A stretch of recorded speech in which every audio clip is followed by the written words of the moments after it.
আল্লাহ না চাইলে কারো পক্ষে দ্বীনের উপর চলা এটা অসম্ভব। আর আল্লাহ যাকে চান তার দিলটাকে আল্লাহ দ্বীন বুঝা মানা এবং দ্বীন জানার জন্য আল্লাহ তার দিলকে খুলে দেন। এটা কোরআনের কথা। মালিক বলেন, فَمَن يُرِدِ اللَّهُ أَن يَهْدِيَهُ يَشْرَحْ صَدْرَهُ لِلْإِسْلَامِ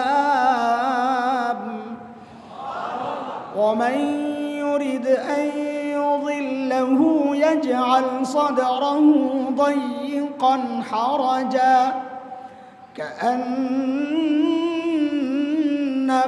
يَصَّعَّدُ فِي السَّمَاءِ كَذَلِكَ يَجْعَلُ اللَّهُ الرِّجْسَ عَلَى الَّذِينَ لَا يُؤْمِنُونَ।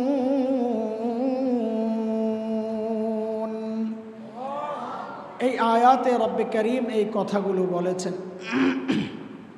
মুহতারাম হাজরিন, সাম্প্রতিক কালে গোটা দুনিয়ার মানুষকে অস্থির করে তোলা এক মহামারী, মহাভাইরাস, নাম করোনা। ইতিমধ্যে আমরা জেনেছি করোনার হাল আমাদের সবাইকে পাগল করে ফেলছে। এই জাতীয় আযাব গজব অথবা এই কঠিন বিপদগুলো কেন আসে, প্রতিকার কি, এই দুইটা বিষয় হচ্ছে আজকের কথা। বিপদ আযাব কেন আসে, প্রতিকার কি? তো প্রথম কথা হচ্ছে বিপদগুলো কেন আসে।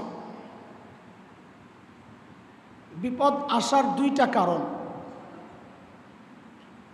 সব বিপদকেই আযাব বলা যাবে না। আমাদের এক ভাই তার বয়ানে বলে খুব বিব্রত হয়েছিলেন যে নামাজিদেরকে করোনায় ধরবে না, তাইলে কোরআন মিথ্যা। নাউযুবিল্লাহ। এটা তখনই বলা যায় যখন করোনাকে কেবলমাত্র আযাব বলা যায়। হ্যাঁ, আযাব তো আল্লাহ ওয়ালাদেরকে ধরবে না, এটা তো স্বাভাবিক কথা। কিন্তু যে কোনো বিপদকেই আযাব বলা যাবে না। বিপদগুলো কেন আসে, কোরআনে দুইটা কারণের কথা বলা হয়েছে। এক, আমি যে আয়াত তিলাওয়াত করেছি সূরা রুম 41 নম্বর আয়াত, এই আয়াতে আল্লাহ বলতেছেন যত বিপদ আসে সব বিপদের কারণ হচ্ছে তোমার হাতের কামাই, তুমি পাপ করো, আমি বিপদ দিই। এটা একটা কারণ। তো আমরা বুঝানোর জন্য বলি কোরআনের অন্য আয়াতকে টেনে, যে আল্লাহ তাআলা তার সমস্ত বান্দাদেরকে আল্লাহর রহমতের ছাতা দিয়ে ঢেকে রাখছেন। কোরআনের কথা। হ্যাঁ, কোরআনে ছাতা নাই, আমরা বুঝানোর জন্য বলতেছি। আল্লাহ তার রহমতের ছাতা দিয়ে আমাদেরকে ঢেকে রাখছেন, যেন দুনিয়ার বিপদ আমাদেরকে গ্রাস না করে, ওই ছাতা আটকায়া দেয়।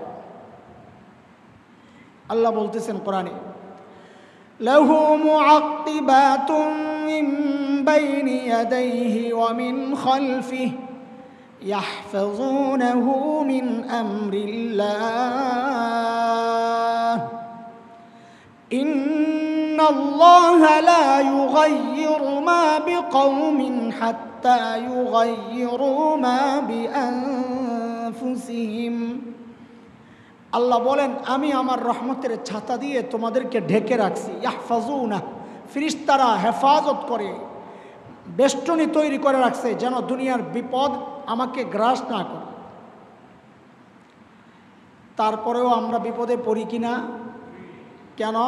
ছাতা ফুটা হয়ে গেলে। আমরা দুনিয়ায় ছাতা ব্যবহার করি দুই উদ্দেশ্যে, এক হচ্ছে রোদ ঠেক দেওয়ার জন্যে, আর এক হচ্ছে বৃষ্টি ঠেক দেওয়ার জন্যে। ঠিক আছে কথা? তো যদি ছাতা ফুটা হয়ে যায় তো রোদ ভিতরে ঢুকে কিনা, বৃষ্টি পড়ে কিনা? পড়বে। তো আল্লাহ তাআলার ওই রহমতের ছাতাও ফুটা হয়, ওই ফুটা দিয়েই বিপদ ঢুকে। বলে কত বড় বিপদ? বলে ফুটা যত বড়। বিপদ কত বড়? বলেন বলেন, বিপদ কত বড়? ফুটা যত বড়। বলে ফুটা কত বড়?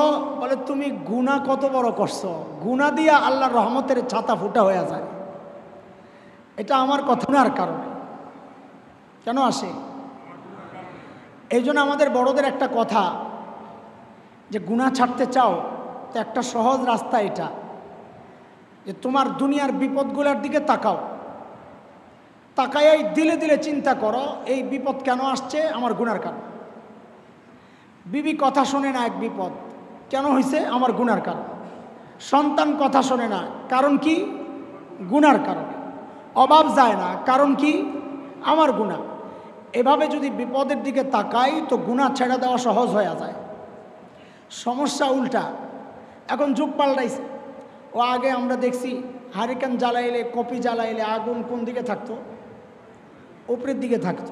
আর এখন দুনিয়া পাল্টাইছে, ওই দেখেন এখন লাইট কোন দিকে? আরে কোন দিকে? যুগ পাল্টাইছে।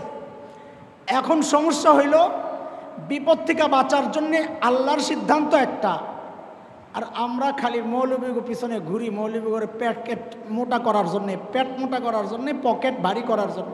হুজুর একটা তাবিজ দেন, হুজুর একটা কি জন্যে তাবিজ? বলে বউ কথা শোনে না।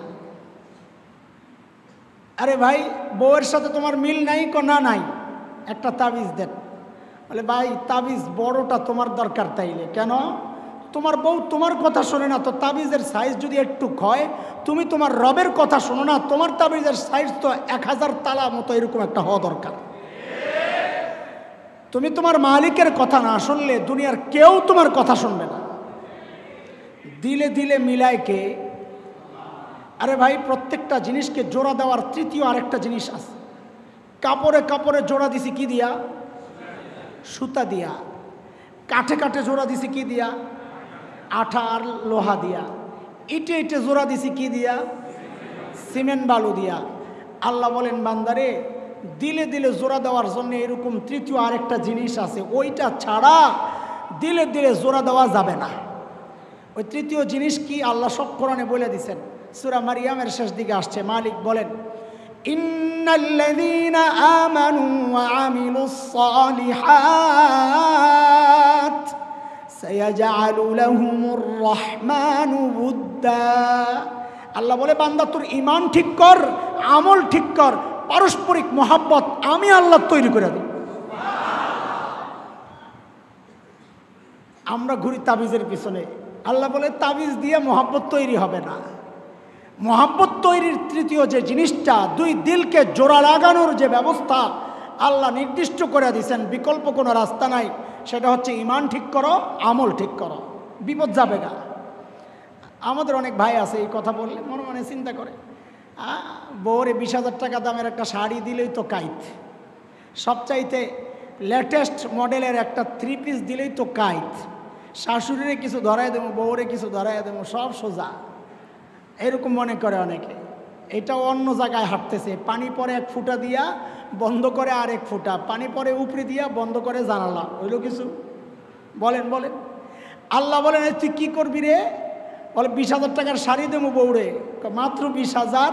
তো শোন শোন, শুধু 20,000 না, গোটা দুনিয়ায় যা আছে সব যদি খরচ করস, তুই দিলে দিলে জোড়া লাগাইতে পারবি না, কারণ এটা আমার কাজ। কার কাজ?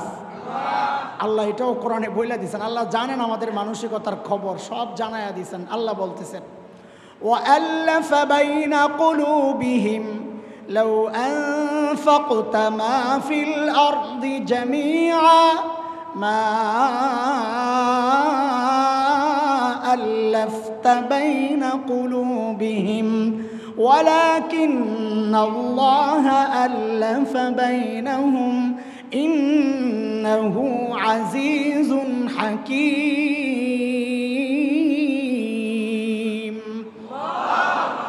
দিলে দিলে জোড়া কে লাগান? আল্লাহ বলেন তুই খরচ করে জোড়া লাগাবি, লাউ আনফাকতা মা ফিল আরদি জামিআ, যা আছে জমিনে সব যদি খরচ করস, মা আল্লাফতা বাইনা কুলুবিহিম, লাগাইতে পারবি না। কেন? এটার কাজ না। যে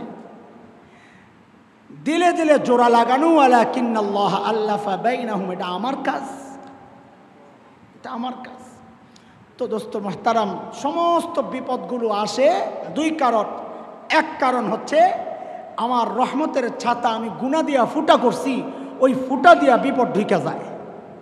ফুটা দিয়া কথাগুলো মিলায় হিসাব মিলায়, কত বড় বিপদ, বলে ফুটা যত বড়, বলে ফুটা কত বড়, বলে গুনাহ যত বড়। ছিদ্র যদি হয় ছোট্ট আলপিন দিয়া তো ফুটা ছোট, যদি তার কাটা দেওয়া হয় তো ছোট আরেকটু বড়, যদি মোটা লোহা দেওয়া হয় তো ছিদ্র আরেকটু বড়, যদি তার চেয়ে বড় মোটা হয় তো ছিদ্র আরেকটু বড়। বলে চূড়ান্ত একদম মাঝখানে ফাইরা দিছে, মানে শিরিক করছো, ছাতা মাঝখান দিয়ে ছিঁড়া। এখন আর ফুটা মোটা না, এখন ডাইরেক্ট গজব। বুঝে আসছি নি কথা? এটা একটা কারণ। আরেকটা কারণ আছে, সেটা হচ্ছে আল্লাহ তাআলা তার বান্দাদেরকে পরীক্ষা করেন বিপদ দিয়া। এটা আল্লাহর ওয়াদা। সূরা বাকারায় আসছে না, وَلَنَبْلُوَنَّكُمْ بِشَيْءٍ مِّنَ الْخَوْفِ وَالْجُوعِ وَنَقْصٍ مِّنَ الْأَمْوَالِ وَالْأَنفُسِ وَالثَّمَرَاتِ وَبَشِّرِ الصَّابِرِينَ الذين إذا أصابتهم مصيبة قالوا إنا لله وإنا إليه راجعون। আল্লাহ বলেন, বান্দা আমি অবশ্যই অবশ্যই তোমাদেরকে পরীক্ষা করব। কি দিয়া পরীক্ষা করবেন? বলে তোমাদেরকে আতঙ্ক, ভয়, এগুলো দিয়ে পরীক্ষা করব। নিরাপত্তাহীনতার ভয়,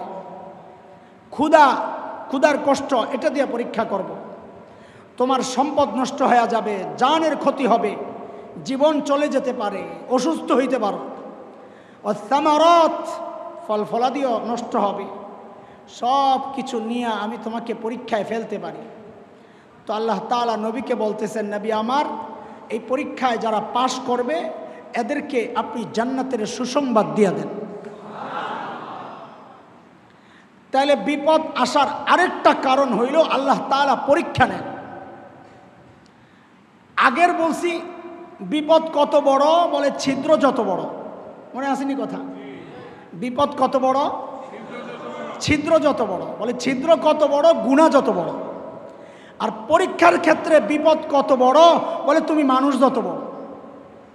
বিপদ কত বড়, বিপদ কত বড়, বলে দুনিয়ার মধ্যে সবচাইতে সেরা মানুষ কারা? বলেন বলেন, নবী রাসূলরা। সবচাইতে সেরা মানুষ কারা? আমি জিজ্ঞেস করছি, আপনাকে সন্দেহ লাগছে নবীরা মানুষ কিনা, এরকম একটা চিন্তায় পড়ে গেছেন না? এটা তো মুশরিকদের কথা। মুশরিকরা নবীদেরকে দেখতো আমাদেরই তো ভাতিজা, এ আবার নবী হয় কেমনে? ঠিক এই প্রবণতা এখন সাধারণ মানুষের মধ্যে। নবীদেরকে মুশরিকরা বলতো, মালি হাযাল রাসূল ইয়াকুলুত তাআম ওয়া ইয়ামশি ফিল আসওয়াক। এটা কেমন রাসূল রে? হ্যাঁ দেখি বাজারে যায়, হ্যাঁ দেখি আবার খায়। ঠিক একই কথা এখন কিছু মানুষ মৌলবীদেরকে বলে, এটা আবার কেমন হুজুর? হ্যাঁ দিয়ে আবার আন্দোলন করে, হ্যাঁ দিয়ে আবার মিছিল করে। হেরা মনে করছে হুজুরের কাম হইল খালি মসজিদ লইয়া পয়রা থাকা। আমরা মসজিদ লইয়া পয়রা থাকতাম, তোরা যদি ঠিক থাকতি, এখন তোরা উল্টা পাল্টা করতেছস। এই জন্য আমাদেরকে মসজিদ ছাইরা, মাদ্রাসা ছাইরা রাস্তায় নামতে হয়। তো আপনারা এই জন্য চুপ রয়েছেন না। তো বলেন সেরা মানুষ কারা? তো যেহেতু বলেছি বিপদ কত বড়, বলে তুমি মানুষ যত বড়। বলেন বিপদ কত বড়? তো বোঝা গেল সবচেয়ে বড় নবী, সবচেয়ে বড় মানুষকে নবীরা। তো এই জন্য নবী বলেন নবীদের বিপদ সবচেয়ে বেশি। আসাদুল বালা আল আম্বিয়া সুম্মাল আমসাল ফাল আমসাল। সবচাইতে বেশি বিপদ দিয়ে আল্লাহ পরীক্ষা করেন নবীদেরকে। আপনি এখন মনে মনে চিন্তা করবেন, আমার নবীরও কাফেররা কষ্ট দিছে, সাহাবায়ে কেরামকেও দিছে, কিন্তু হযরত খুবাইবের চেয়ে কি নবী বেশি কষ্ট পাইছেন? হযরত খুবাইব ইবনে আদি রাদিয়াল্লাহু আনহু, আয় হায় বেঈমান হয়ে গেছে, এই অপরাধে শুলিতে চড়ানো হবে। বেঈমান বুঝছেননি, মানে মুসলমান হয়ে গেছে, এদের ভাষায় বেঈমান আর কি। শুলিতে চড়াইবে খুবাইব ইবনে আদি রাদিয়াল্লাহু আনহু। আহা, শুলি বুঝেন? শুলি দুই রকম হইতে পারে। এক হচ্ছে কাঠের মধ্যে এরকম লোহা মাইরা ঝুলাইয়া টুকরা টুকরা করে কাটে, আর এক হচ্ছে পায়খানার রাস্তা দিয়া একদম সরু একটা লাঠি ঢুকাইয়া ওইটার মধ্যে বসায়া দেয়। বড় ভয়ঙ্কর কষ্ট এটা। হযরত খুবাইবকে ওইভাবে তারা কষ্ট দিছে, কিন্তু আজীব এক মহাব্বত খুবাইব প্রকাশ করছেন। তাকে হত্যার আগে, শুলিতে চড়ানোর আগে জিজ্ঞেস করছে, তোমার আখিরি ইচ্ছা কি বলো? তা আমার যদি বলতো, আমি বলতাম আমার ছোট্ট বাচ্চাগুলো আছে, এগুলোর একটু আইনা দেন, শেষবারের মতো একটু চুমা আদর করে দিই। আমার দিলের হালত আমি বলতেছি, আপনারা কি বলতেন? আল্লাহর নবীর সাহাবী হযরত খুবাইব বলেন, আমাকে শুলিতে চড়ানোর আগে যেহেতু শেষ ইচ্ছা পূরণ করার কথা তোমরা বলেছ, আমি চাই আমার মালিকের দরবারে শেষবারের মতো একটু সেজদা দিতে। সেজদার মজা পাওয়া গেছে যে আমি আর আপনি সেজদার মজা পাই না বইলে আমাদের মাথায় ওইটা নাই।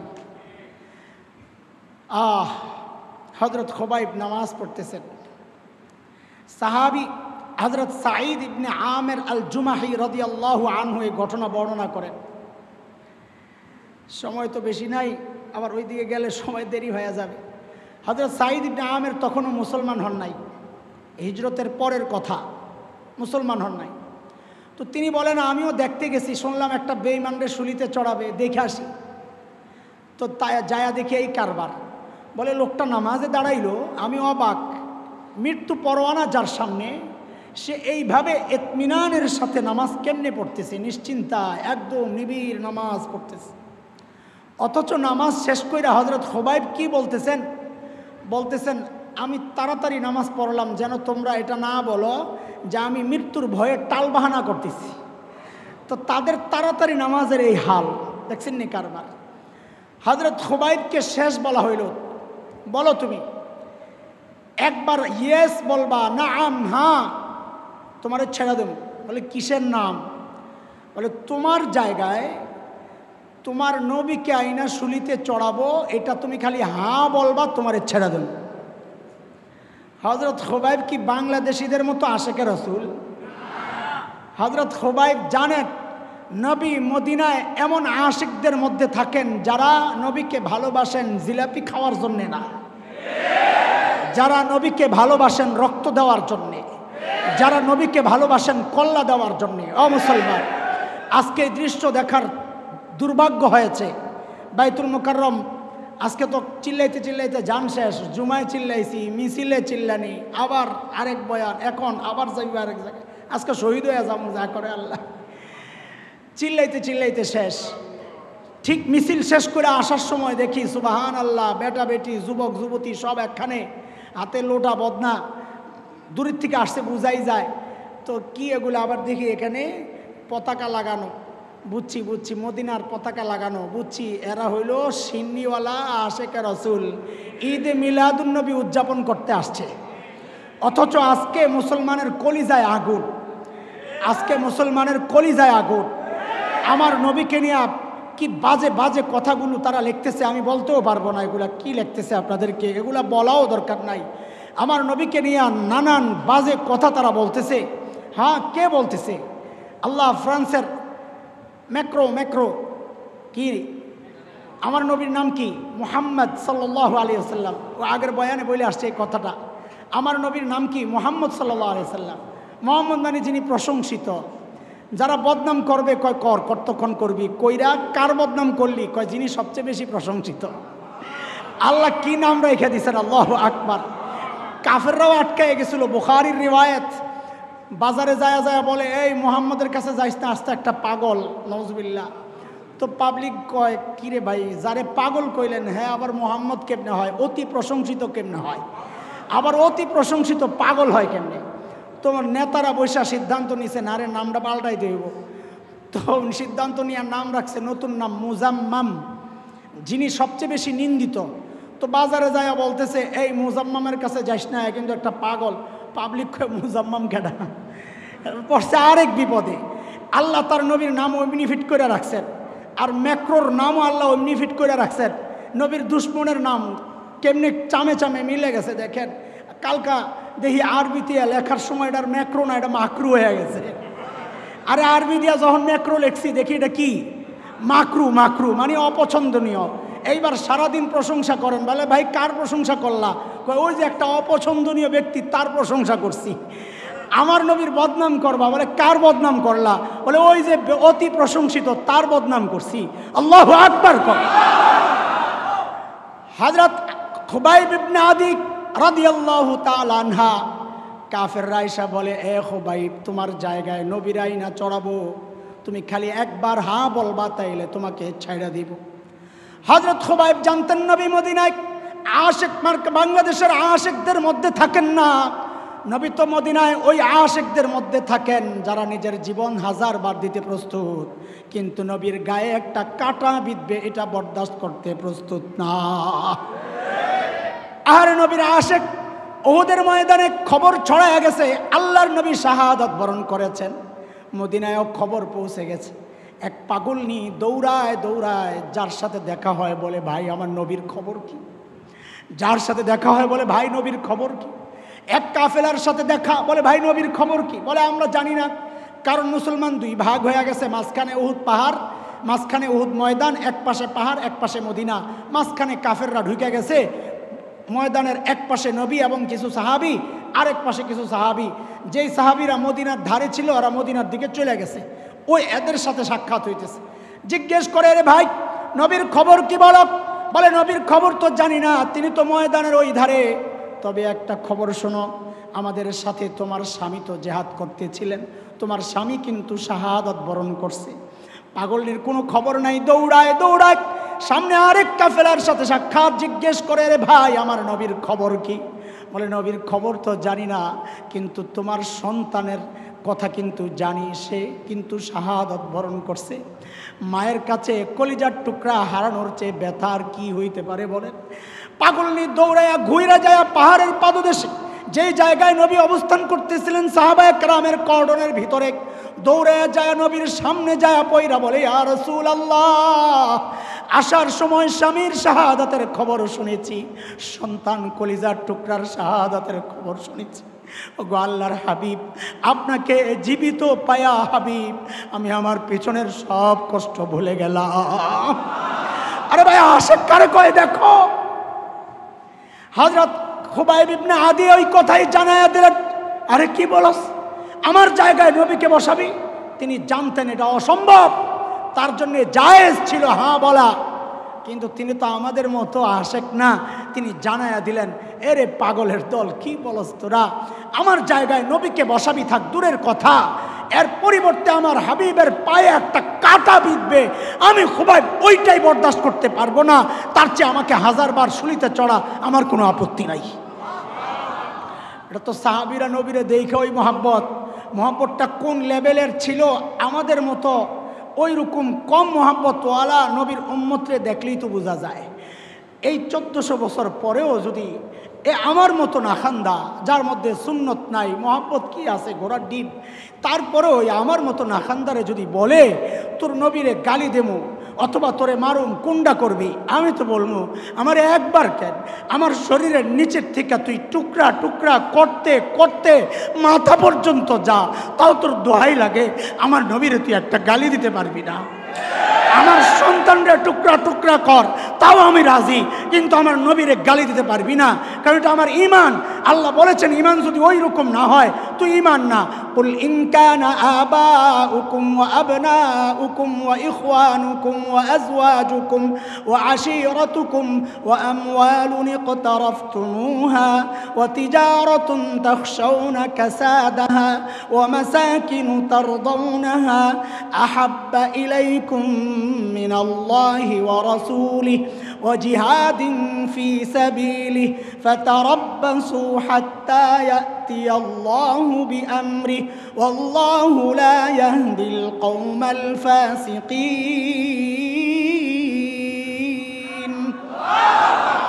আল্লাহ বলেন 8 জিনিস, সন্তান, বাবা মা, ভাই বোন, আপনজন, নিকটাত্মীয়, মাল, বাড়িঘর যা আছে, ব্যবসা, সব কিছুর চেয়ে যদি আল্লাহ, আল্লাহ রসুল আর জিহাদ ফি সাবিলিল্লাহ তোমার কাছে বেশি প্রিয় না হয়, ফাতারাব্বাসু হাত্তা ইয়াতি আল্লাহু বিআমরি, আল্লাহর আযাবের অপেক্ষা তুমি করো। আমরা বলি আল্লাহর আযাবরে বড় ভয় পাই, ইন্না বাতশা রাব্বিকা লাশাদীদ। হ্যাঁ, আমরা আল্লাহর আযাবের ভয় পাই। আমরা বলি আল্লাহ সব কিছুর চেয়ে আপনাকে ভালোবাসি, আপনার হাবিবকে ভালোবাসি। ওই ভালোবাসার জায়গা থেকেই তো আমাদের এই কথাগুলা। হ্যাঁ, তুমি বলো তোমার বাবাকে গালি দিলে তোমার কষ্ট লাগে, তোমার সন্তানকে গালি দিলে কষ্ট লাগে, আমার নবীকে গালি দিলে তার চেয়ে হাজার কোটি গুণ বেশি কষ্ট লাগে। ওই জন্যই তো আমাদের বলা, আমরা কাউকে ক্ষমতায় উঠাইতে চাই না, নামাইতেও চাই না। আমরা নবী প্রেমিক তৌহিদি জনতা, আমাদের একটাই দাবি, নবীকে যারা গালি দিবে অন্য কোনো বিচার আমরা মানি না, একটাই বিচার চাই, তার মৃত্যুদণ্ড দিতে হবে, মৃত্যুদণ্ড দিতে হবে। মোহতারাম হাজরিন, আরেকদিকে যাওয়া যাবে না, আবার জাগাত চলে আসতেছি। বিপদ আসে কয় কারণে? সবচাইতে বেশি বিপদ তো নবীদের আসে। তো বলতেছিলাম হযরত খুবাইব এইভাবে হত্যা করা হইল, শুলিতে চড়াইয়া তার কান কাটা হয়েছে, চোখ উপড়ানো হয়েছে, জিব্বা টাইনা ছিঁড়া হয়েছে, হাতগুলো কাটা হয়েছে। এইভাবে হযরত খুবাইব সহ্য করতে না পাইরা বলছেন, আল্লাহ আমার দিল থেকে যারা শান্তি উঠায় নিল, আল্লাহ তাদের কলিজায় তুমি আগুন লাগাইয়া দাও। হযরত সাঈদ ইবনে আমির আল জুমাহি বলেন, এই কথা শুই না আমার কলিজা আগুন লেগে গেছে যে আল্লাহ এই এলাকায় থাকা যাবে না, তাইলে আমি মরে যাব। আমি ওই জায়গা থেকে এক দৌড় মারছি মদিনার দিকে, এক দৌড়ে মদিনায় যায় মুসলমান হয়ে গেছে। তারপরে এই ঘটনা বর্ণনা করছে। তো আমার নবীরে তো কাফেররা এইভাবে হত্যা করে নাই, করছেনি, এটা বুঝার জিনিস। এইভাবে হত্যা করছে, করে নাই। তাহলে তো নবীর চেয়ে কষ্ট খুবাইবের বেশি। অথচ হাদিস হইল আসাদুল বালা আল আম্বিয়া, সবচেয়ে বেশি কষ্ট পান কে? নবী রাসূলরা সবচেয়ে বেশি বিপদগ্রস্ত হয়েছেন, বিপদের মুখোমুখি হয়েছেন। এটা কি জবাব? হ্যাঁ, এটা বুঝলে আপনাদের অনেক বিষয়, ওলামায়ে কেরামের এই দৌড়ঝাঁপ, হাঁক ডাক, চিল্লাচিল্লি যেভাবেই বলেন, সব হল হয়ে যাবে যদি এই কথা বুঝেন যে নবী অন্যদের চেয়ে কষ্ট কম পায়াও বলতেছে আসাদুল বালা আল আম্বিয়া। বলে, রে ভাই শোনো, আমার সন্তান আমারে গালি দিলে আমার যতটুকু কষ্ট লাগবে আরেকজনে গালি দিলে অতটুকু লাগবে? বলেন। গরুরে পিটা দিলে গরু মাইন করেনি, গালি দিলে মাইন করে, কারণ তার হ্যাস অনুভূতি নাই, তার কি নাই? আকল নাই। সে গায়রে জাবিল অকুল, আকল ওয়ালা না। আল্লাহ আকল তো মানুষকে দিছেন, আকল যেহেতু নাই তার মাইন্ডেও লাগে না। এটা হলো উদাহরণ। যার আকল আছে তারই কষ্ট লাগে, আবার আপনজন হইলে কষ্টটা বেশি লাগে। নবী আলাইহিস সালাতু ওয়াস সালামের শারীরিক কষ্ট কম ছিল, কিন্তু উম্মতের মহাব্বত দিলের মধ্যে এত বেশি ছিল যে উম্মত যখন মুসলমান হয় না, মারার চেয়ে বেশি কষ্ট পাইছেন দিলে। আর শরীরের কষ্টের চেয়ে দিলের কষ্ট বেশি। বলবেন পড়ছো না কিতাবে, জারাহাতুস সিনানি লাহাল তিয়াম ওয়ালা ইয়ালতামু মা জারাহাল লিসান। তীর দিয়া কাউরে ক্ষতবিক্ষত করলে ওইটার তো পট্টি লাগানো যায়, মলম লাগানো যায়, কিন্তু দিল ক্ষতিগ্রস্ত হইলে, রক্তাক্ত হইলে ওটার মধ্যে কোনো মলম লাগানো যায় না।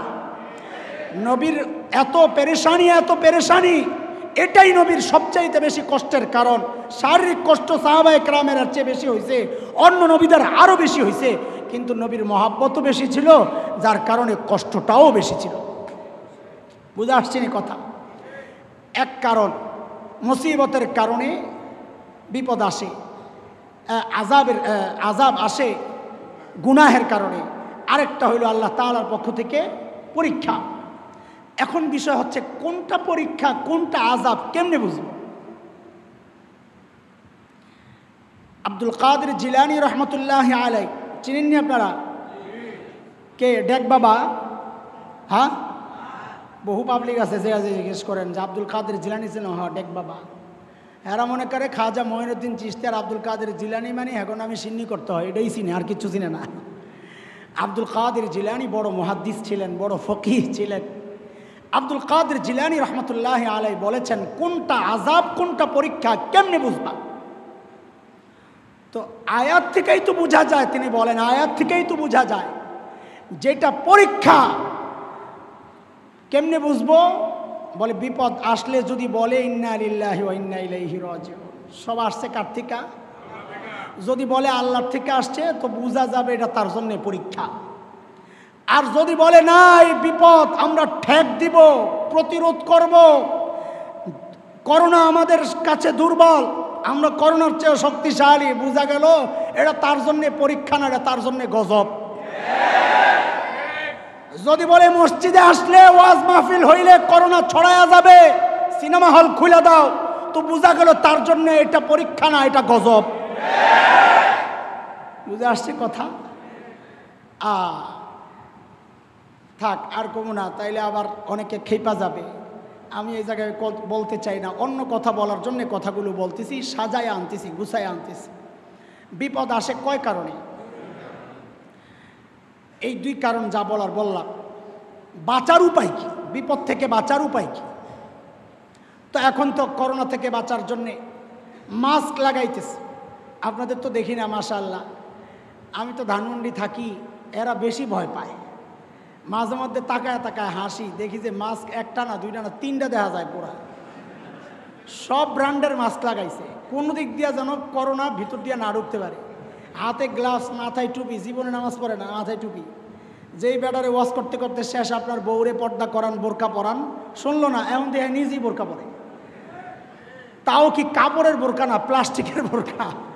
দেখছেন নি? দেখছেন নি? আবার এখন ভ্যাকসিনের জন্য গবেষণা চলতেছে, আমেরিকা, রাশিয়া, চীন দাদারা ভ্যাকসিন বের করতেছে, কিন্তু ভ্যাকসিন মার্কেটিং করতে পারতেছে না। কারণ কি জানেন? কারণ হলো করোনা এ পর্যন্ত 300 বারের উপরে তার চেহারা পাল্টাইছে। মানে কি? মানে হচ্ছে ধরেন একজন বুড়ি মহিলাকে দেখায়া এক কাপড় সেলাই করে, যে মাস্টার দর্জি তারে বলতেছে এই বুড়ির একটা জামা বানায় দাও। তো মাপটাপ নিয়ে বুড়ির জন্য আর কি জামা বানাবে, একটা মেক্সি বানায় লইছে। আইনা পরাইতে যায়, দেখে এটা তো বুড়ি না, এটা তো আস্তে একটা জুয়ান পোলা। তা আবার জুয়ান পোলার শার্টের মাপ নিছে, মাপ নিয়ে আবার শার্ট বানায় আইনা পরাইতে যায়, দেখে আল্লাহ এটা তো পিচ্ছি মেয়ে একটা, আরে কি কারবার। আবার মেয়ের মাপ নিছে, নিয়ে মেয়ের জন্য ছোট্ট একটা ফরক বানাইয়া পরাইতে আইছে, আইসা দেখে হায় হায় এটা তো যুবতী মেয়ে। করোনা ঠিক সমস্ত বিশেষজ্ঞ ডাক্তারকে নিয়ে এই খেলাটা খেলতেছে। একটা ভাইরাসের একটা প্রকার দেখা, প্রকোপ দেখা, আলামত দেখা তারা যায়া ভ্যাকসিন বানাইছে, ওইটার উপর গবেষণা কইরা ভ্যাকসিন বানায়া টানায়া সাইরা এখন প্রয়োগ করতে যাবে, আবার পরীক্ষা করে দেখে যেটা দেখে ভ্যাকসিন বানাইছিল কিচ্ছু নাই, সিমটম সব পাল্টাইয়া আরেক চেহারা ধারণ করছে। কয়বার? একবার দুইবার না, 300 বারের উপরে আল্লাহ কান ধইরা ধইরা গোটা দুনিয়ার বিশেষজ্ঞদেরকে আল্লাহ কান ধরে ধরে দেখাইতেছে, আরে দেখ আমার দিকে এখনো সময় আছে, আমার দিকে ফির, নাইলে তোরা চাইলে এই ভ্যাকসিন বানাইতে, আমি না চাইলে পারবি না। তো আল্লাহও ভ্যাকসিন পাঠাইছেন আমাদের জন্য, আলহামদুলিল্লাহ কইবেন না?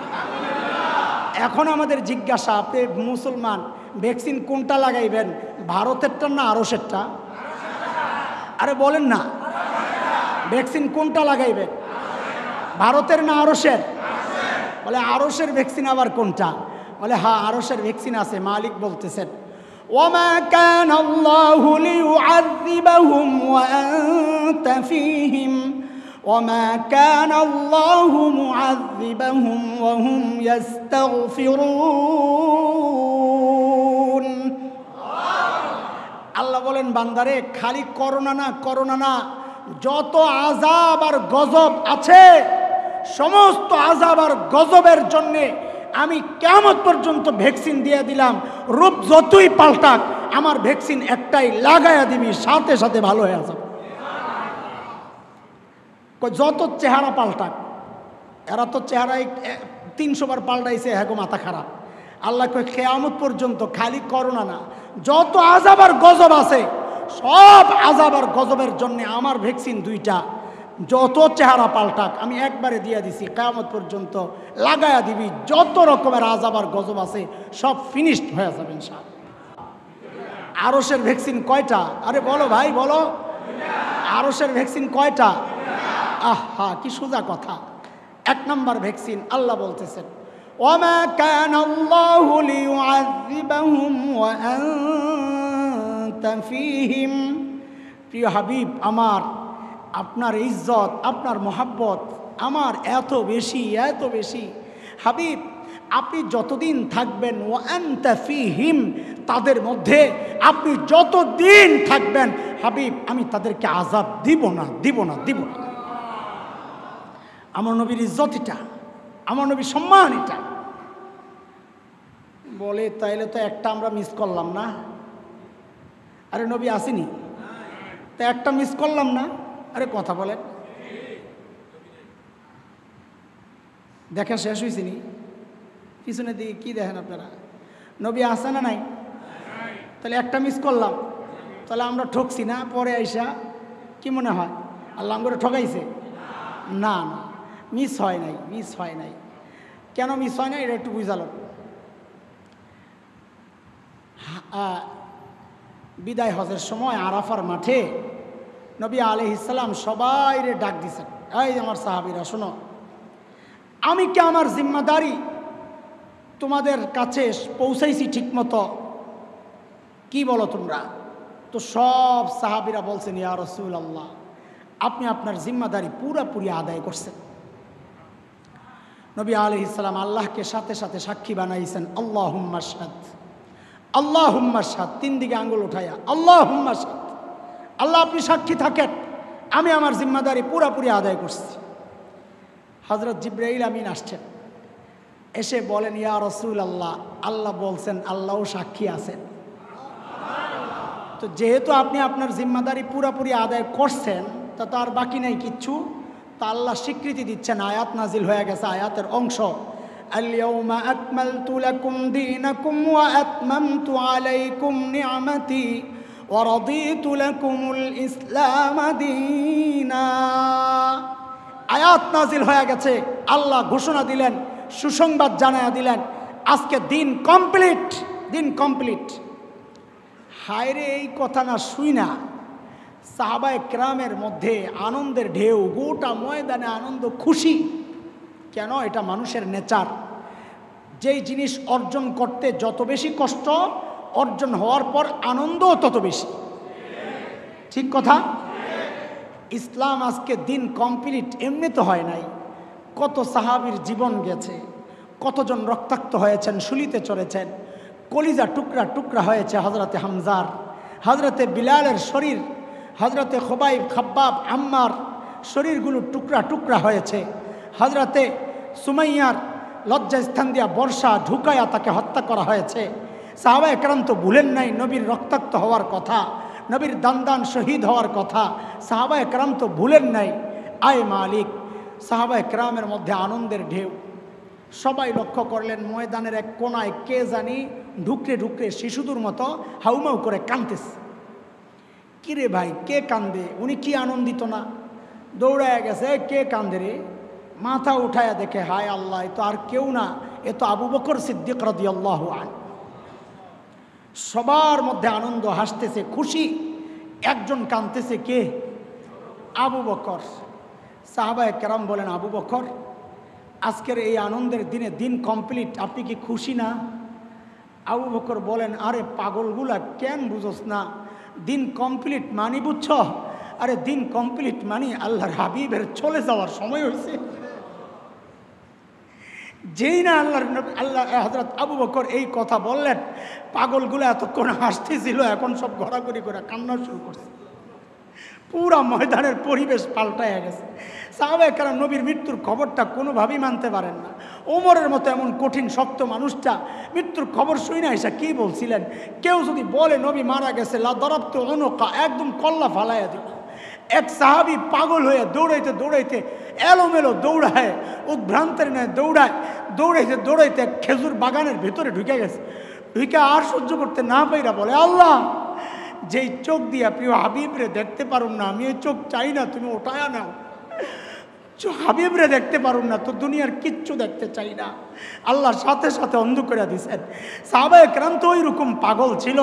হযরত আবু বকরের ওই কথায় এখন ময়দানের চিত্র পাল্টাইয়া সব কান্না শুরু করছে। আল্লাহর হাবিব দেখলেন অবস্থা বেগতিক, ডাক দিলেন, এই শোন শোন শোন, আরে পাগলগুলা শোন, তারাকতু ফীকুম আমরাইন লান তাদিল্লু মা তামাসসাকতুম বিহিমা কিতাবাল্লাহি ওয়া সুন্নাতা রাসূলিহি। আরে শোন শোন শোন, আমি আমানত রাইখা যাচ্ছি, আমার কিতাব আল্লাহর কিতাব আর আমার সুন্নাহ রাইখা যাচ্ছি। যারাই এগুলাকে আঁকড়ায়া ধরবে এরা কখনো পথভ্রষ্ট হবে না। এই কথা বলার পর সাহাবায়ে কেরাম স্থির হইলেন। কিন্তু বিষয় হচ্ছে এই বক্তব্যটার মধ্যে এমন কি টনিক ছিল যেটা খায়া সাহাবায়ে কেরাম শান্ত হয়ে গেলেন। ওইটা বোঝার জন্য আরেকটা উদাহরণ বোঝা লাগবে। গাড়ির মধ্যে 2 সিট, 2 জন বসছেন। সুপারভাইজার ঘোষণা দিলেন 10 মিনিট বিরতি, কারো কিছু জরুরত থাকলে শেষ করে আসেন। তো একজন যাওয়ার সময় তার ব্যাগটা সিটের মধ্যে রাইখা পাশের সিটওয়ালাকে বইলা গেছে, ভাই ব্যাগটা রাইখা গেলাম, আমি আসতেছি।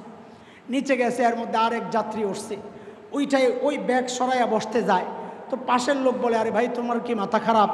এই জায়গায় একটা ব্যাগ রাখা আছে, মানে এই জায়গায় একজন মানুষ আছে, তিনি যান নাই, তিনি আসবেন, ব্যাগটা রাইখা গেছেন, বুঝো না? তো যেন তিনি যান নাই, তিনি আছেন। ঠিক আল্লাহর নবী যেন ওই কথাটাই বললেন, এরে আমার সাহাবীরা, আমি গেলাম কোথায়? আমার নবুয়তের চেহারে আমি কোরআন আর সুন্নাহকে রেখে গেছি, মানে আমি এখনো যেন আসি, আমি যাই নাই। এটাকে আঁকড়াইয়া থাকলে যেন তোরা আমার সাথেই আসস। এটা শুই না সাহাবায়ে কেরাম শান্ত হইছেন। ওরে দোস্ত, ওই যে বলতেছিলাম আল্লাহ ওয়াদা দিয়েছেন সুসংবাদ, নবী যতদিন আছেন আমি আযাব দিব না। তো নবী চলে গেছেন, হ্যাঁ নবী তো চলে গেছেন, তা আমরা কি মাহরুম হইলাম, বঞ্চিত হইলাম? তো আমাদের মুহাক্কিক আলেমরা বলেন যে না না, আমরা বঞ্চিত হই নাই। যেই আল্লাহর বান্দা নবীর সুন্নত দিয়া নিজের জীবনকে সাজাবে, সে যেন নবীর সাথেই আছে, সে যেন নবীর সাথেই আছে। সুন্নত দ্বারা জীবন সাজাও, তো কসম কসম ইনশাআল্লাহ আল্লাহ তাআলা তাকে আযাব আর গজব যদি আসে বুঝতে হবে এটা আযাব না, এটা পরীক্ষা। যদি আসে এটা কি? পরীক্ষা।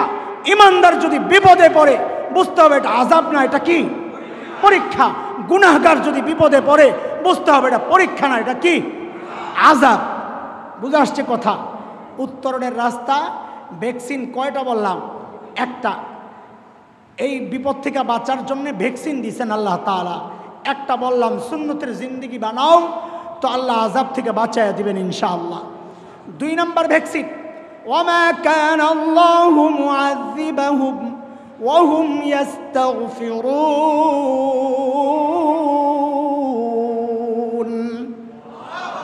বলে ইস্তিগফার পড়ো, আল্লাহ বলেন ইস্তিগফার পড়ো, আমি আযাব দিব না।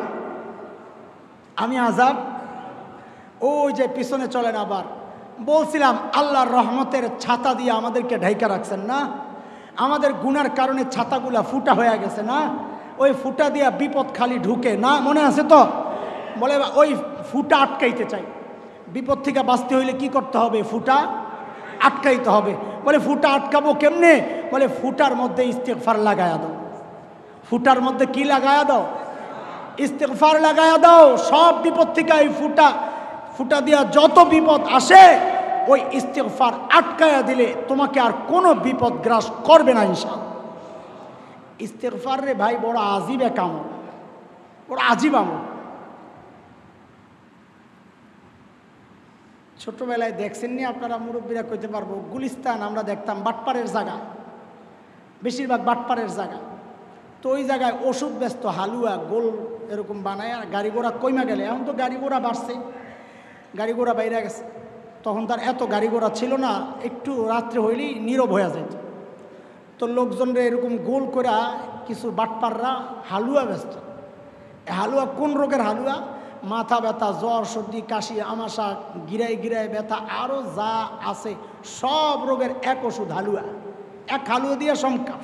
আবার চকবাজার দেখতাম আমরা সালসা ব্যস্ত, এক সালসা দিয়ে সব কাম শেষ। দেখছেন নি আপনারা? শুনতে খারাপ শোনা যায়, বলতেও ইতস্ত লাগতেছে, কিন্তু ব্যাপারটা এমনই কিছুটা।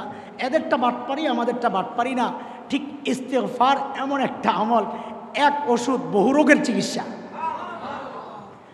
হযরত হাসান বসরি রহমতুল্লাহ আলাইহির কাছে এক লোক আসছে, আয়েশা বলে, হুজুর আমাদের এলাকায় বৃষ্টি হয় না, ফসল শেষ হয়ে গেল। তা হাসান বসরি বলেন, যাও যাও যাইয়া ইস্তিগফার পড়ো। আরেক লোক আসছে অন্য সময় আর কি, আয়েশা বলে, হুজুর একটু দোয়া করেন। বলে কেন? আপনারা যেরকম দোয়া চান, হুজুর ব্যবসা বাণিজ্য নাই, বিপদে আসি, ঋণে পড়ে গেছি, অভাব যায় না। হাসান বসরি কয় যাও যাও যাইয়া ইস্তেগফার করো। আরেক লোক আসছে, হুজুর পোলাপাইন তো কথা শোনে না, বড় বিপদে আছে, কয় যাও যাও যাইয়া ইস্তেগফার করো। আরেক লোক আসছে, হুজুর বাড়ি করতে চেষ্টা করতেছি, পারতাছি না, একটু দোয়া করেন। কয় আমার দোয়া লাগবে না, তুই যাইয়া ইস্তেগফার কর, বাড়ির ব্যবস্থা হয়ে যাবে। খাদেম কয় হুজুর বুঝলাম না কারবারটা, যে আসে তারে খালি ইস্তেগফার ধরাইয়া দেন। আমি হয়ে থাকলে বলতাম কি ও হুজুর এটা কি দেন, খালি এটা কি গুলিস্তানের হালুয়া নাকি, সব রোগের এক চিকিৎসা? হযরত হাসান বসরি বলেন, আরে ভাই এটা তো আমার দেওয়া চিকিৎসা না, এই ব্যবস্থাপত্র তো নবী নূহ আলাইহিস সালাতু ওয়াস সালামের। নবী নূহ আলাইহিস সালাতু ওয়াস সালামের কাছে এইরকম সমস্যা নিয়ে যারাই আসছে, নবী নূহ তাদেরকে ইস্তেগফারের আমল দিয়ে দিয়েছেন। আর এটা যে একটা কার্যকরী আমল, আল্লাহর কাছে পছন্দ হয়েছে। আল্লাহ তাআলা এটাকে এই জন্যে কোরআন আল কারীমের সূরা নূহের টুকরা বানায়া, কোরআনের আয়াত বানায়া, কোরআনের অংশ বানায়া নাজিল করে দিয়েছেন। فقلت استغفروا ربكم إنه كان غفارا يرسل السماء عليكم مدرارا ويمددكم بأموال وبنين ويجعل لكم جنات ويجعل لكم أنهارا। একটার মধ্যে পাঁচটা সমাধান এই জায়গায় আরো আছে। হাদিসে আসছে যে নিয়মিত ইস্তেগফার পড়বে সব বিপদের জন্য ইস্তেগফার যথেষ্ট হয়ে যাবে। এই আয়াতে কয়টা আছে? পাঁচটা। কয়টা বলেন? এক নম্বর ইন্নাহু কানা গফফারা। ইস্তেগফারের এক নম্বর লাভ হচ্ছে ইস্তেগফার দ্বারা গুনাহ মাফ হয়, কারণ আল্লাহ গফফার। এই গফফার নিয়ে কিছু কথা বলবো, আপনি মনে করাইয়া দিয়েন, লাস্টে যদি ভুলে যাই ইনশাআল্লাহ বলবো ইনশাআল্লাহ, তাহলে এটা রাইখা দিলাম। দুই নম্বর ইউরসিলিস সামাআ আলাইকুম মিদরারা। আল্লাহ বলতেছেন ইস্তেগফার পড়ো, কত বৃষ্টি দরকার, আমি মুষলধারে বৃষ্টি নাজিল কর। বলে টাকা পয়সার বড় বিপদে আছি, আল্লাহ কয় ইস্তেগফার পড়।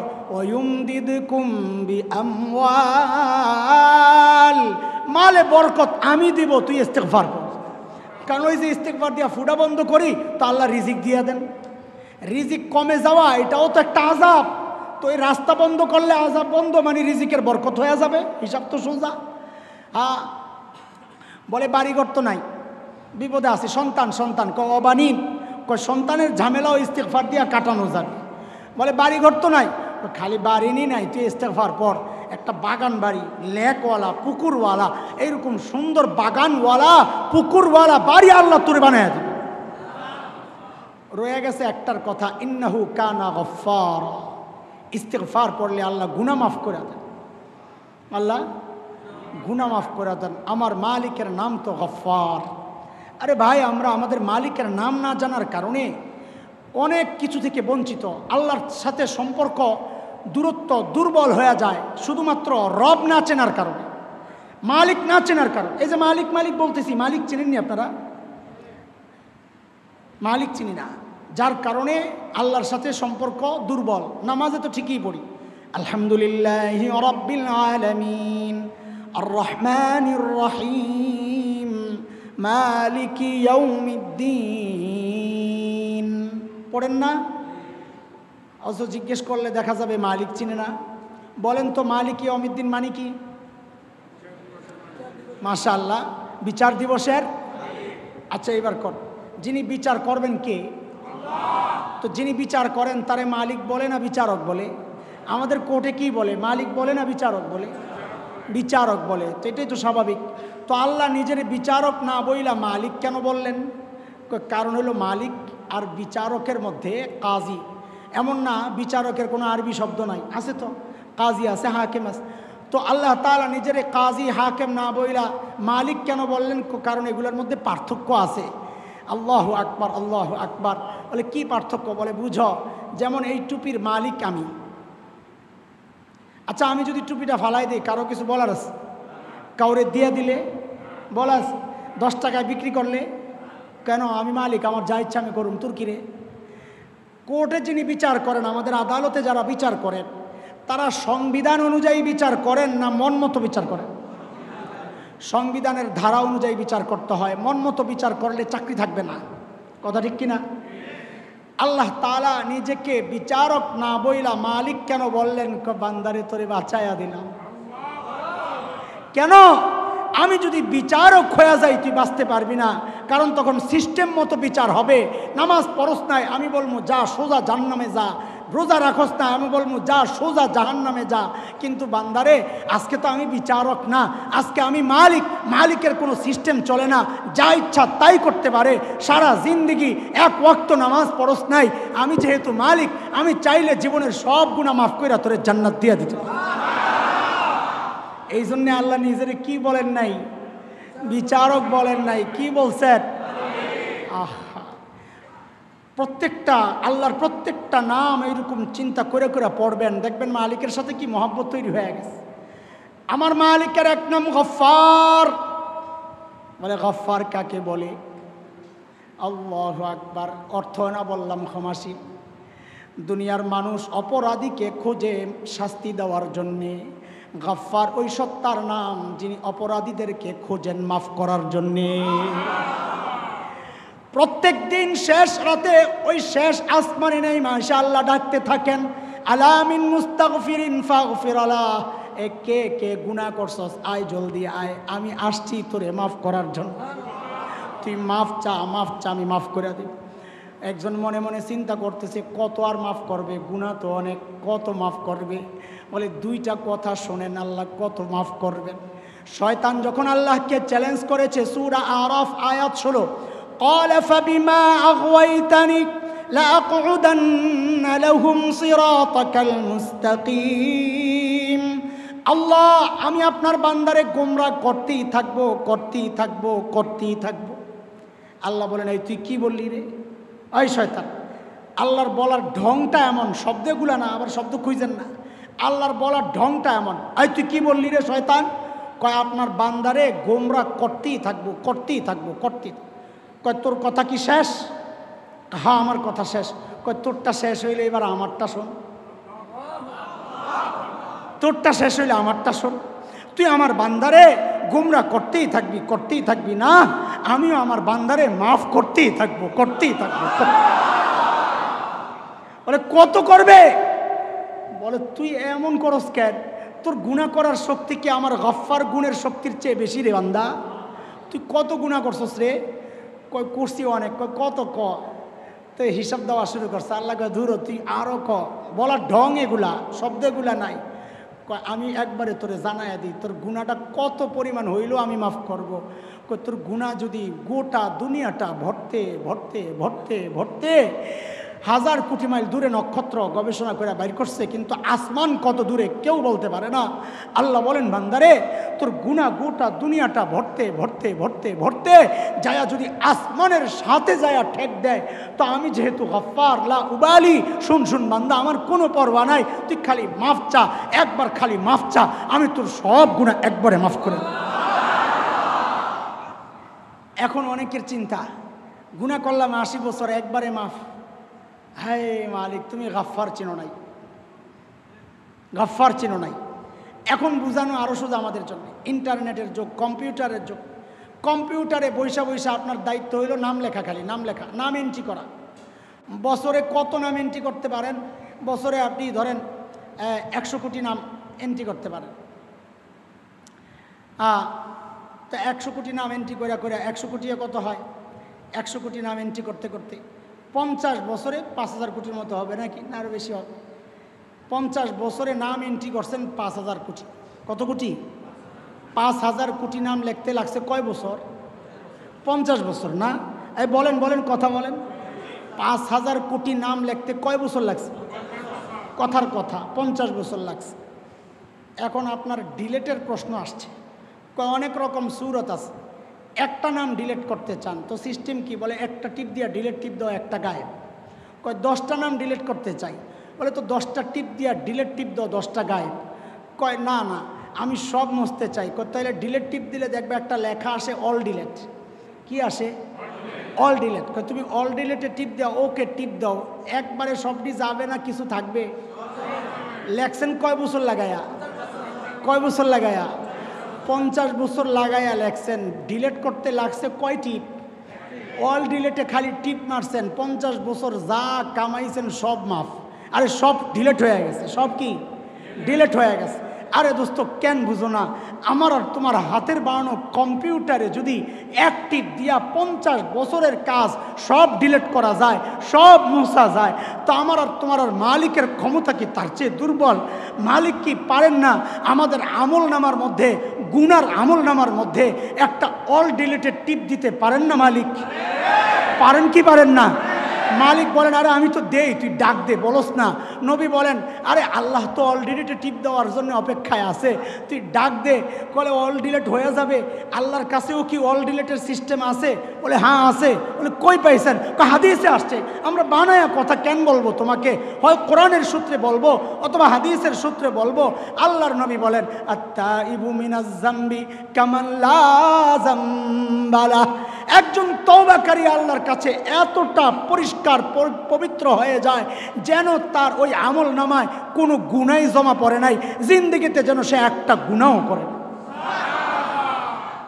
ভাই তোমাদেরকে ছাত্রদেরকে তুমি বলতেছি, মুরব্বীরা না, আল্লাহর আর একটা গুণ শোনাইয়া শেষ করব। আল্লাহর 3টা গুণ শোনাইলাম, মালিক শোনাইলাম না, গাফফার শোনাইলাম না, আর একটা গুণ শোনাবো রহিম। কি শোনাবো? শুনবানি তোমরা? আর মুরব্বীরা বললেন না আপনাদের কত? 31 তারিখ মানে ওই বছর শেষ না? 31 তারিখ শেষ না বছর? ওইটা ছিল ময়দানে আমার জীবনের সর্বপ্রথম ওয়াজ। তার মানে 2005-15 হিসাব করে দেখছি, 2015-তে ওয়াজ করছি 17টা, সারা বছরে কয়টা? আরে কথা কও না। 2016-তে করছি 34টা, ঠিক ডবল। খুশি, গত বছরের সে ডবল ওয়াজ করছি এবার, সুবহানাল্লাহ। 17 আর 18 আর 19 যে কোন দিক দিয়ে গেছে এখন আর কইতে পারি না রে ভাই, কারণ এখন সিজন ছাড়াও প্রতিদিন 3টা করা লাগে। এই যে এখন তো ওয়াজের সিজন অনেকের শুরু হয় নাই, তাও তো আজকে 3টা, ওই রকম প্রত্যেক দিন করা লাগতেছে। কথাগুলো কেন বলতেছি? যে আমি ওয়াজের ময়দানের লোক না, এই যে আমাদের ছাত্ররা, এরা হলো আমাদের ছাত্র, পড়ছে। আমি তো পড়াই না ওস্তাদ, তোমরা কি পড়তেছ? এনে কয়জন পাওয়া যাবে মাকামাত মুখস্থ করছো? কয়জন পাওয়া যাবে? ওস্তাদরা পড়াইতেছে, আরে বান্দা তো মাকামাত মুখস্থ পড়ছি, পড়াইছি, এখনও তো মুখস্থ। মাকামাত এত কঠিন আরবি, অথচ আমারও এখন তারাবি পড়াইতে পারো মাকামাত দিয়া।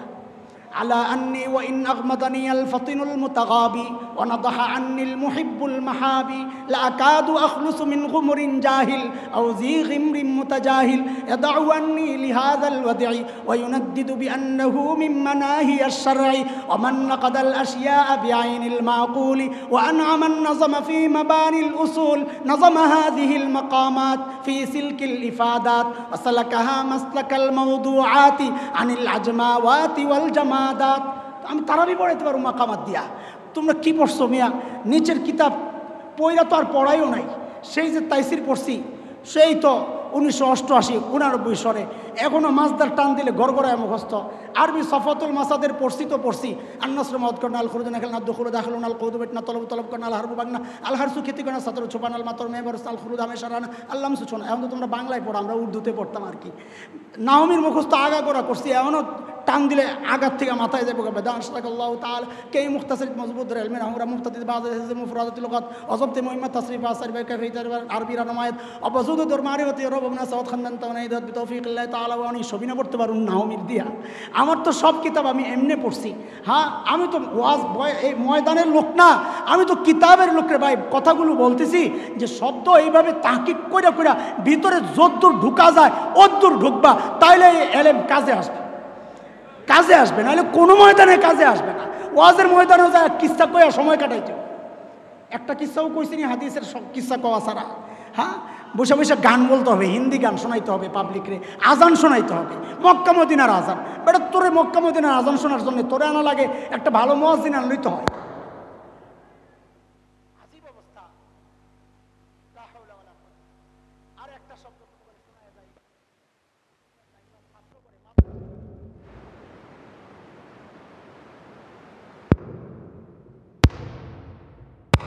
মানুষ তো সব কথা বুঝে না। শেষ কথা, আমার মালিকের আরেকটা গুণ হচ্ছে আমার মালিক রহিম।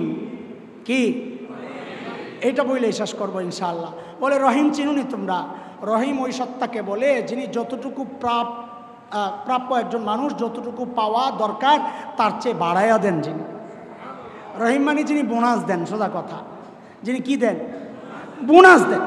বলে বোনাসের কি একটা উদাহরণ দেন। তো এই উদাহরণটা দেওয়ার জন্য এই কথাটা বলতেছি। একটা আয়াত শোনো, বোনাসের উদাহরণ। আল্লাহ বলতেছে,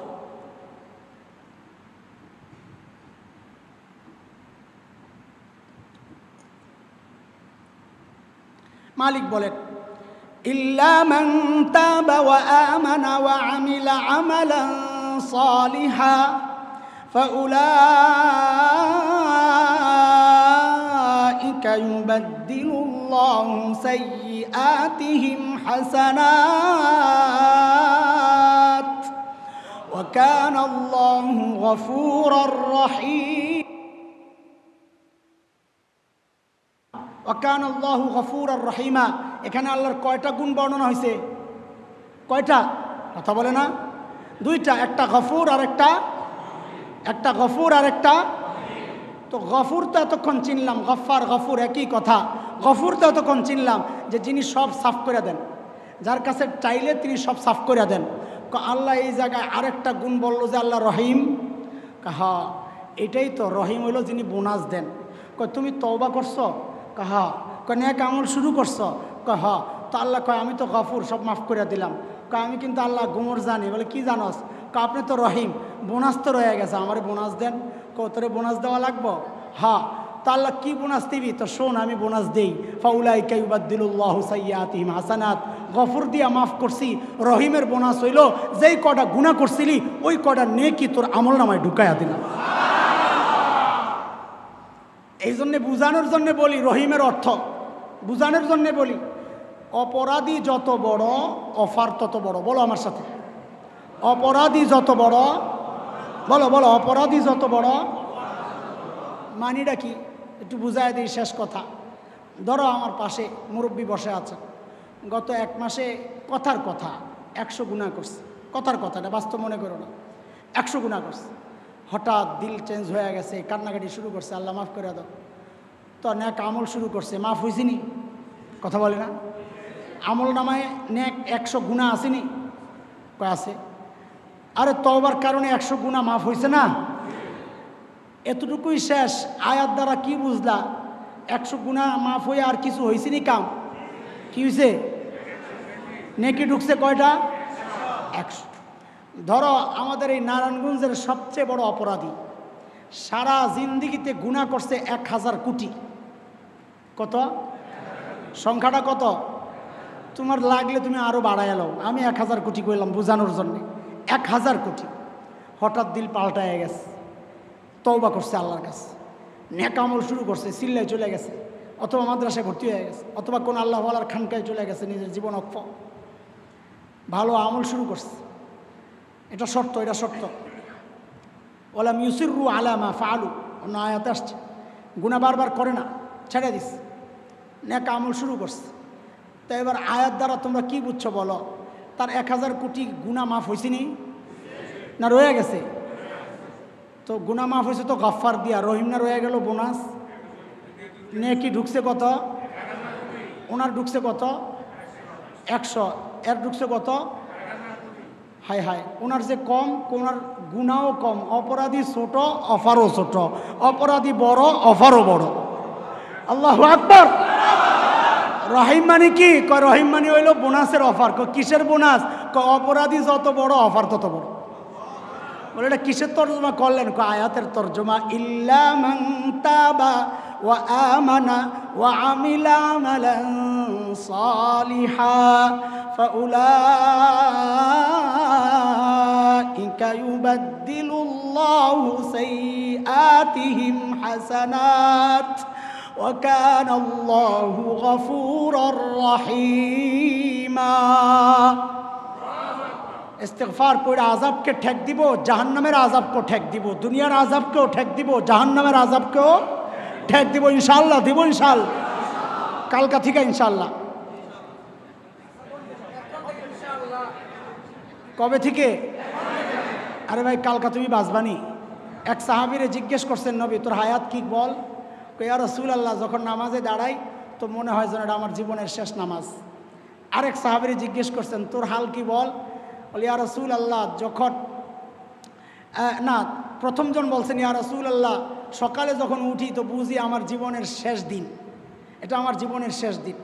তো আরেকজনকে জিজ্ঞেস করছেন তোর হাল?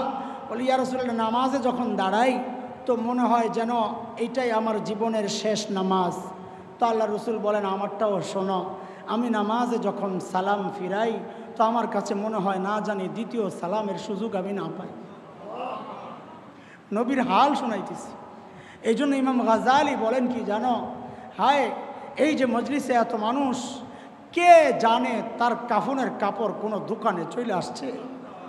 আজকে হাসান জামিল এই জায়গায় বৈশাখ কথা বলতেছে, কে জানে আমার কাফনের কাপড় দোকানে চলে আসছে, কে জানে।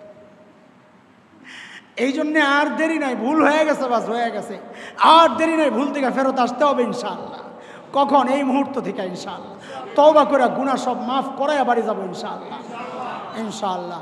আরেকটা কথা, শেষ কথা, এই মজলিসটা খুব বিরক্ত লাগছে আপনাদের, আমার কারণে লাগতে পারে, কিন্তু মজলিস তো ঠিক আছে। যদি আরও ভালো ভালো আলেম আইন আমরা প্রতি মাসে এরকম মজলিস করি, এটা কি খারাপ হবে না ভালো হবে?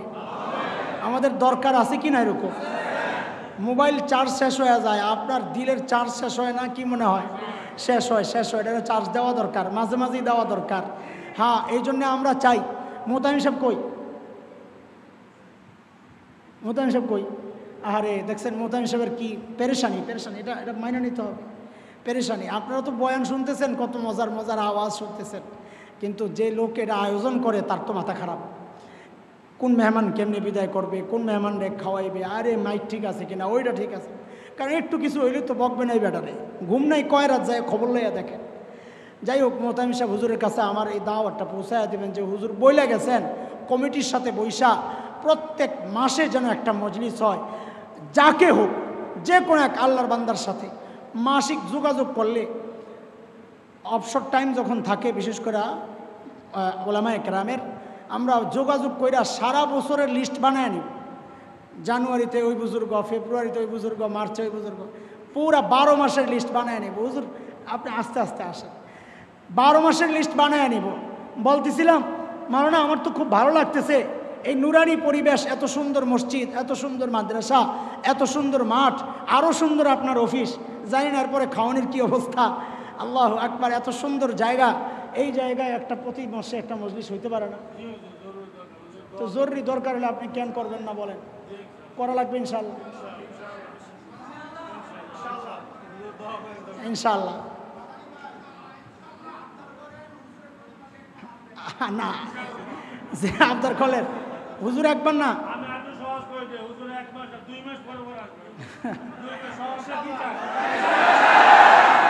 আয় আল্লাহ,